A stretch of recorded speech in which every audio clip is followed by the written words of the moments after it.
It's another episode of 2 Minutes to Review. It's Matt. And it's Zach. Sponsored by Lucky 13 Beard Co. You're going to smell great, feel great with all their beard balms and oils.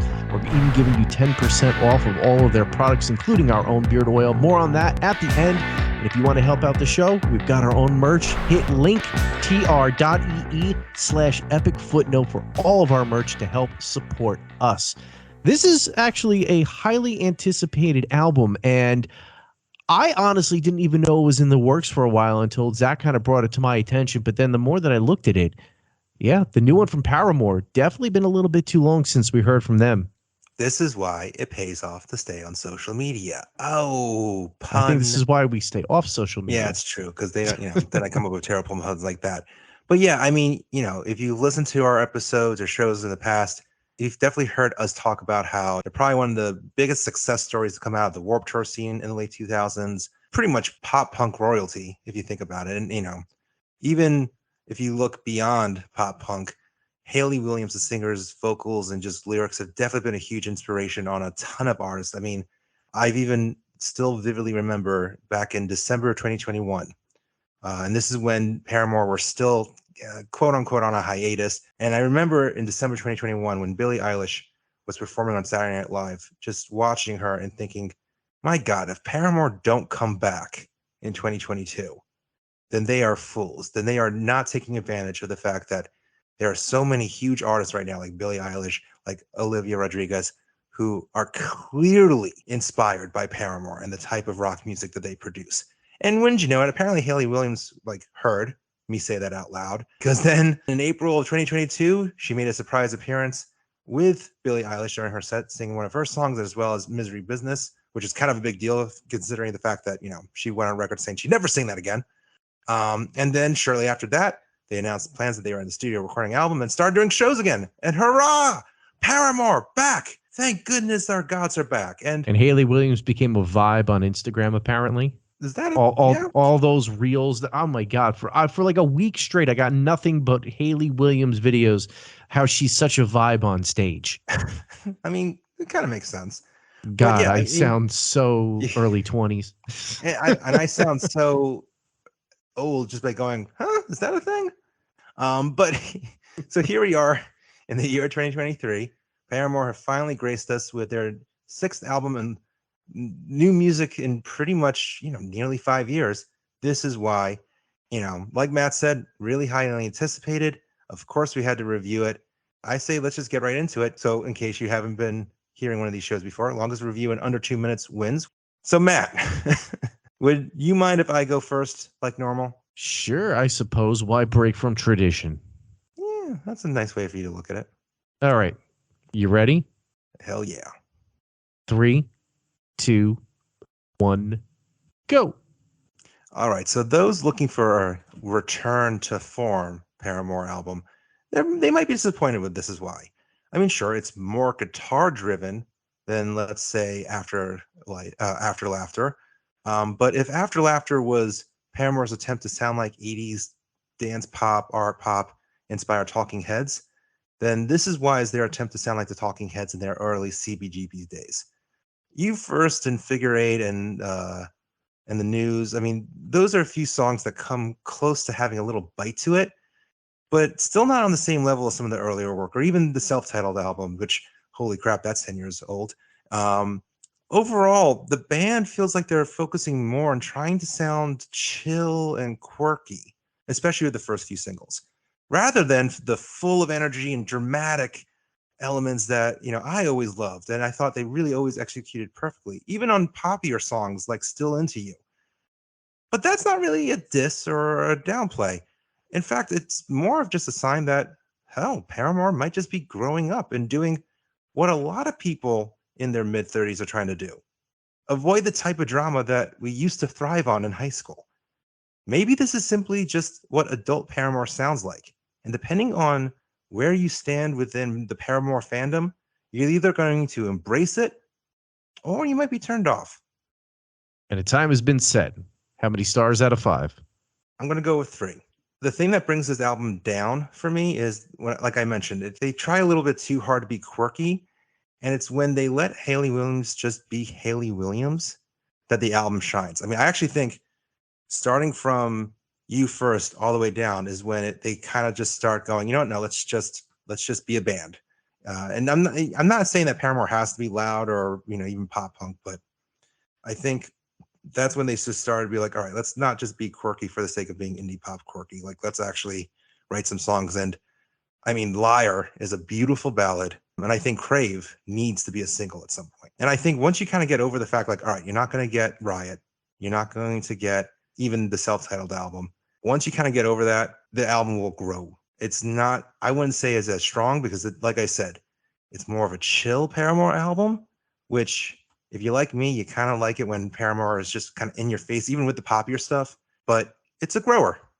So Matt, what say you? Are you ready to give your 2 cents in under 2 minutes? Sure. Ready? Ready whenever you are. 3, 2, 1, go! So immediately listening to this album, I don't know why the thought came into my head, but this album sounds like two fictitious bands from movies. One would be from Scott Pilgrim versus the World with the Clash at Demon Head. And the second one is a little bit more obscure off of the movie Yes Man, the Zooey Deschanel fronted Munchausen by Proxy. So there is a lot of quirkiness and a lot of strong female vocal in here. However, this is not the Paramore that you think you are going to get when you think of Paramore. Gone are the days of their emo phase, and now they're pretty much what the album cover kind of shows, right? A lot of drama and a lot of what the hell is going on. Like they're pressing their faces up against the glass like, oh, Jesus, another day. Okay, because a lot of these lyrics that come with this album are centered around like the pandemic, and they're centered around things that are going on in the aptly named song The News. But at no point in time does this feel like they're trying to recapture their youthful days a la Blink-182 on 9. Rather, they're trying to embrace their non-coffee driven lives in their 30-somethings coming out, and it's good in a way to see that they're trying to be their age and act their age. But on the other hand, it's kind of a slow, brooding album that really is, like I said, full of dramatics that you really aren't expecting coming from Paramore. So depending on your thought on Paramore, it could really be a breath of fresh air, or it could be a very lackluster album, wondering where did the Paramore that I loved and knew go? Time's locked in. Out of 5 stars, what would you give This Is Why by Paramore? I'm going to give it 3 question marks out of 5. Question marks? Yeah, because I don't know how I feel about this album. This is kind of, I don't want to say it's on the same level as the Slipknot album when we reviewed it, the last one, because that was one of the hardest reviews I've ever had to do, and I said it on that review. And if you like both Paramore and Slipknot, go back and listen to our review on the last Slipknot album. But I really feel like this is kind of like a head scratcher. Like I listened to it and I'm sitting here thinking, I never really thought that Hayley Williams and the guys in Paramore would, channel their inner rage against the machine and start speaking out about war and the news and all that. Granted, it's not the whole album. It's only a song. But I never really figured, let's get political with Paramore. Yeah, that's something that's missing in my life. I feel like, though, you kind of, the way you described the album about like, mid-30s, no coffee, kind of like, I think the only difference between that and some of the other albums that made us scratch our heads is that I see what they were trying to do. I see, and I almost appreciate them. Like you mentioned, like with 9, Blink-182 was trying so desperately to act young. When we reviewed that album, I noted how it kind of killed me because California was such a great balance of them, reminiscing about the past without sounding too old. It was like the perfect balance of nostalgia and just good music and a little modern hint, whereas 9 was just a straight up attempt at trying to sound modern. I appreciate Paramore not really trying to sound young or even necessarily trying to just recapture their youth for the sake of it, because in a way, you know, I think when you've been absent for nearly 5 years, that's what most people are going to expect. And it's kind of like, it's almost relatable. I think, especially since, at the expense of revealing our ages, I mean, us being in our mid to late 30s, in a way, I feel like this is one of the first bands or albums that we can kind of almost relate to. I mean, think about, I mean, as I mentioned in my review, holy crap, Paramore self-titled album is 10 years old. Yep. And to me, that was actually a huge breakthrough album for them, in my opinion, in that it was the right balance of pop and rock and all that. I mean, I think Still Into You is one of the best, most underrated pop songs of the past 10 years. But it's crazy to think, even for myself, how much has personally changed for me during the past 10 years. So it's almost kind of not, to me, I feel like this is the soundtrack of someone who's kind of having not a midlife crisis, but just a moment of going, holy crap, I've changed. And it's nice to hear them embrace it instead of mourning it to a certain degree. Right. Completely agree. But I also think it is a little disappointing because, let's be real, part of us is kind of hoping for at least a hint of old school. And they come close. It's just, maybe it's even, I would say they come close. And I think the problem is that they're still a little too chill on certain parts. And I almost feel like if there was more power chords and less just jingly notes, it would maybe translate more into somewhat old school. They definitely don't have that big driven sound that makes you say, okay, this is the single, this is the song that you can hang your hat on. It's None of that theatricality. exists. It's missing the dramatic theatricality that I think their earlier stuff had. I don't think so. I think what made them that way in the beginning was, I think, the more fun, carefree elements of just them being them. And after maybe going through something like the pandemic, maybe it's kind of taken them down a notch, because there's definitely a theatrical theme that's going on throughout the entire album, and there's a lot of drama that's in here. So I don't think it's missing the drama. No, I think it's missing not from a lyrical standpoint, from a sound standpoint. I think, like I said, there's more quirkiness here. And when I say drama and theatricality, I mean, I can almost picture some songs from the past being like on a stage acted out, like full on musicality, like just a musical almost. Like here, I more so picture artists in a studio singing their hearts out for sure, but there's not a performance element on this album, which I'm not saying is bad, but I mean, you compare this to Misery Business. It's a whole different level. And I would disagree about that this lacks carefree. I think, if anything, this continues their theme of being carefree and doing whatever the hell they want, musically and lyrically wise. But it's more personal. It's taking a more, hey, instead of me screaming this song in your face, not that they're screaming, but like, instead of me being all up in your face with the song, let's sit down. Let's talk about this. Why are we feeling this way? And then kind of proceeding the music.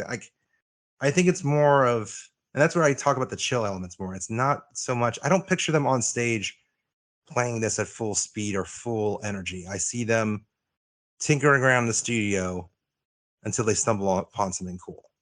See, when you say stage, you actually do mean like a band on a stage and a performance on a stage. I'm thinking this is more of their like theater house type on stage. Like, if you took what this album thematically is and the feel of this album, you could put together like a dark gothic broody type play with this, because it is them. It's, to me, it seems like they're putting it out there, and they're being, I don't want to say weird, because weird's not the right word, but they're being definitely,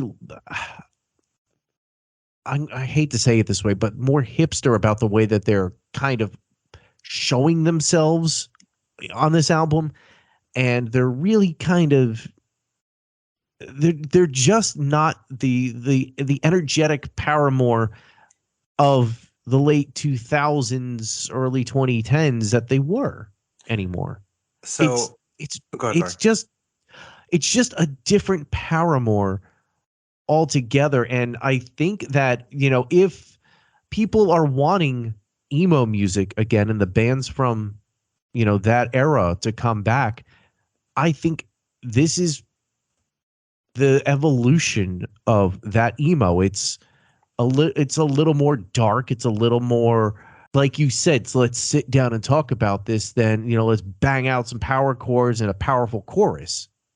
So first, I disagree with the dark theater piece of this. I really don't see any kind of theatrical elements to this, but I agree with you that it's taking a more hipster approach than a energetic approach to the music, which is not, I mean, I know normally we say that's kind of bad, but in this case, it doesn't really hinder me from listening to the music. And I think you also hit on the note that this is maybe the future of emo. I think, if anything, this is just a great example of how, hey, our peers from the late 2000s, they're grown up, and this is what being grown up looks like in the year 2023. And that's not a bad thing.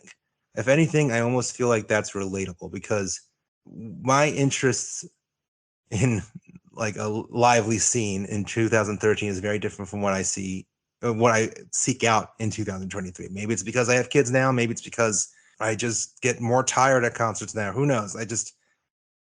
It's almost weird how relatable this album is. As weird as it is, because I think weird is a fair description. As weird of an album as this is, it's also oddly relatable. I couldn't agree more. It is very relatable, and it is. If you're younger and you're listening to this, I would be curious to hear your take on this, because I know what we experienced and kind of what our pandemic and post-pandemic thoughts are like. But for somebody who's younger, maybe this is just an album that doesn't interest you at all, because it isn't, that younger vibe. I would love to hear younger people's thoughts on this, but I almost feel like this could resonate with younger audience. I almost feel like some of the more ballady parts, I almost feel like if you're a fan of Taylor Swift, if you're a fan of Billie Eilish, you would really appreciate this. Also, in case we couldn't emphasize this enough, Hayley Williams sounds great on this album. I think her vocal, I'm not, maybe it's not the same energy as her past stuff, but she still is something about her voice, and I can never really pinpoint what makes it so unique and special, but it's still on top form on this album. And I think that any kind of generation would still appreciate that. She does sound good, and it is more mature. It's just not as like you said, it's not as powerful as she was when she's out there belting out, Misery Business. But I'm not as turned off by that as I thought I would be. There's something about it that's still relatively charming. Well, before we sign off and hear people complaining, oh, why is it so long of an episode when you said 2 minutes to review? Matt, what was my time? Did I come in under 2 minutes? Did I go over like I normally do? What was my review on time-wise? Well, surprisingly, you didn't go over. Oh. However, you came up pretty short. You did 1 minute and 29 seconds. Well, hot damn. I guess shorter in this case wins, because Matt, you came in at 2 minutes and 2 seconds. Yeah, I go for the gold. Missed it. So by default and disqualification, I win. Ha ha ha ha ha. A whole bag of nothing. But like Matt said, I think especially with this album, we'd love to hear what both hardcore Paramore fans, as well as just younger fans in general, think of This Is Why. What do you think? Do you agree with us? Are we way off? Are we just too old to understand? Are we too old to understand? Are we just doofuses? Be honest with the podcast, Grandpa. We know you'll be honest with us on Facebook, Twitter, Instagram, at Epic Footnote. Also, subscribe to our YouTube channel, where you hear a ton more reviews and a few episodes that Paramore's name pop up, like best pop punk albums, best bands the bands that best define Warped Tour, just stuff like that. At Epic Footnote. And also, thank you to Lucky 13 Beard Co. Log on to Lucky13, the number beardco.com, and like we said earlier, anything that you throw into your cart on their website, use the code EFP10 at checkout. That's EFP10. You're going to get 10% off, including our Lemmy-inspired beard oil. Lemmy from Motorhead, the metal god that he was, had a bunch of things that remind us of him, and it is bourbon, tobacco, cola, leather. The beard oil smells amazing. You're going to feel epic. I don't think you could ask for anything more out of a beard oil. Throw it in your cart. Like I said, you're going to get 10% off your entire order using EFP10 at checkout. Lucky13, the number beardco.com. And, just saying, even if you don't have a beard, I'm sure you have a loved one that you need a little holiday gift for, wink, wink, that has a beard. And, if you're also looking for more gifts for your loved ones, wouldn't you know it? We got Epic Footnote t-shirts, coffee mugs, hoodies, hats. If you go to linktree/Epic Footnote, linktr.ee/Epic Footnote, not only will you find every streaming platform that our episodes are on, but you also find a link to our merch site. You want to help out your favorite podcast too, so we can do more reviews like this? Go there, buy some stuff. And we thank you in advance. And we also thank you for listening. And we hope you join us for another episode real soon. But I got him where I want him now. Whoa. God, does it feel so good.